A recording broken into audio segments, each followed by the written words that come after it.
If you earn $3,000 a month and still feel behind, the problem is not arithmetic. If you earn $12,000 and feel pressure to maintain momentum, the problem is not insufficient income. Even at $25,000 per month, many people experience the same quiet anxiety, the sense that slowing down would mean losing position. What looks like ambition is often something else entirely. It is status positioning inside hierarchies most people do not consciously perceive. Financial decisions are rarely as rational as they appear. People like to believe they choose apartments for comfort, cars for reliability, jobs for growth. In reality, a significant portion of economic behavior is shaped by invisible ranking systems. Every purchase, every professional move, every lifestyle adjustment subtly communicates position. You're not just living, you are signaling, and you are competing whether you admit it or not.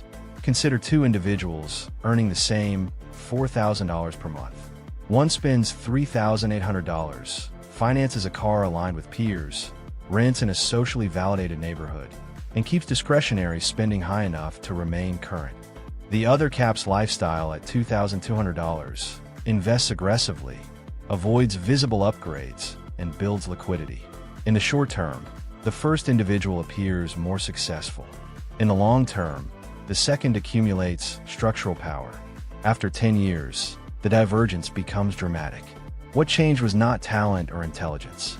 It was which hierarchy each person chose to prioritize. Human beings evolved within dominance hierarchies where status directly influenced survival probabilities. Access to resources, mates, and protection correlated with rank. The nervous system still interprets status threats as meaningful. Modern economies have simply translated that biological sensitivity into market opportunity.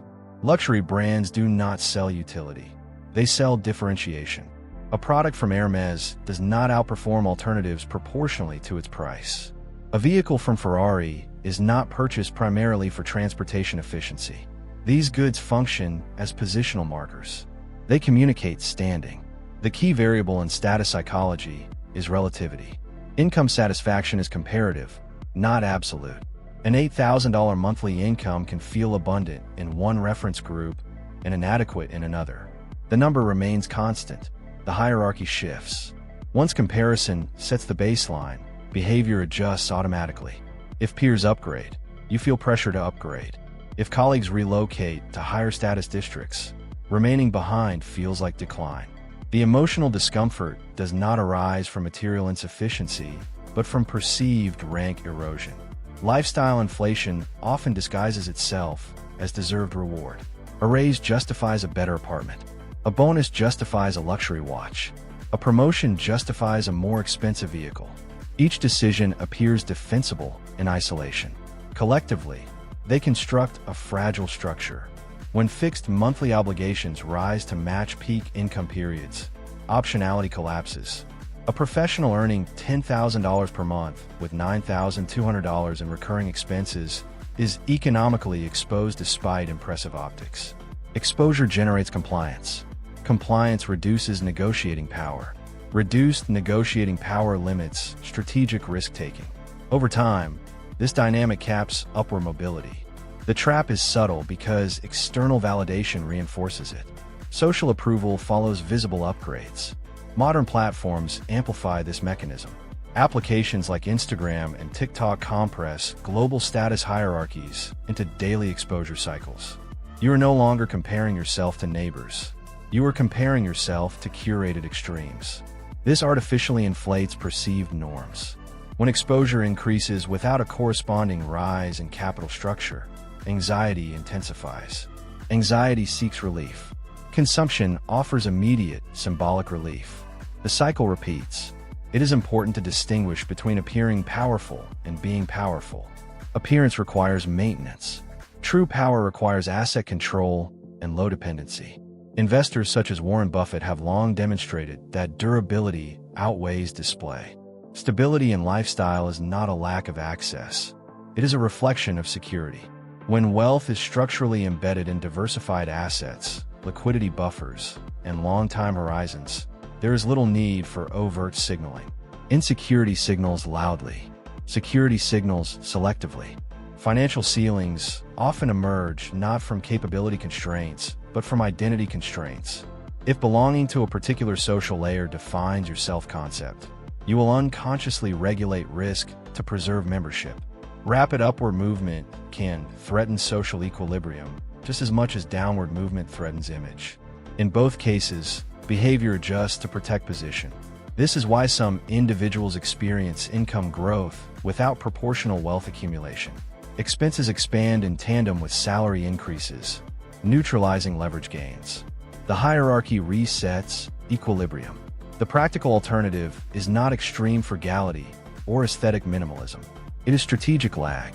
When income increases from $5,000 to $9,000 per month, immediate lifestyle alignment with $9,000 earners is optional, not mandatory.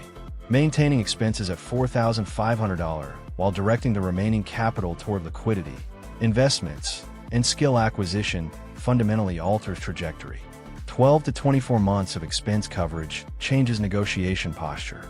Diversified income streams reduce fear-based decision-making. Lower dependency increases risk tolerance for asymmetric opportunities. Over time, this shift recalibrates the nervous system. Financial anxiety diminishes when vulnerability decreases. As vulnerability decreases, consumption choices become less defensive. Spending becomes intentional rather than compensatory. Compounding, which initially appears slow and unremarkable, begins to exert exponential influence. The visible hierarchy may continue to reward rapid display, but the invisible hierarchy of ownership and cash flow quietly reorganizes outcomes. Status always exerts influence. Eliminating it entirely is unrealistic. The strategic question is which scoreboard you monitor. If you track visible rank, you will prioritize lifestyle. If you track structural resilience, you will prioritize ownership, liquidity, and optionality. One generates short-term affirmation. The other generates long-term autonomy. The discomfort associated with delayed display is real, particularly in environments saturated with curated success. Yet that discomfort is temporary. The cost of continuous signaling is cumulative. A decade is sufficient to reveal the divergence. Those who optimize for appearance often experience stagnation masked by maintenance. Those who optimize for structure experience widening flexibility. The hierarchy rearranges quietly. By the time the shift becomes obvious, behavioral patterns are deeply entrenched. The essential question is not whether you are ambitious or disciplined. It is whether your financial behavior is guided by conscious strategy or unconscious hierarchy maintenance. Once you recognize the status game, participation becomes a choice rather than an automatic reflex. Wealth, in its durable form, emerges when the need to be seen becomes secondary to the need to be secure. Independence from constant positional anxiety is not merely a psychological upgrade, it is a financial one.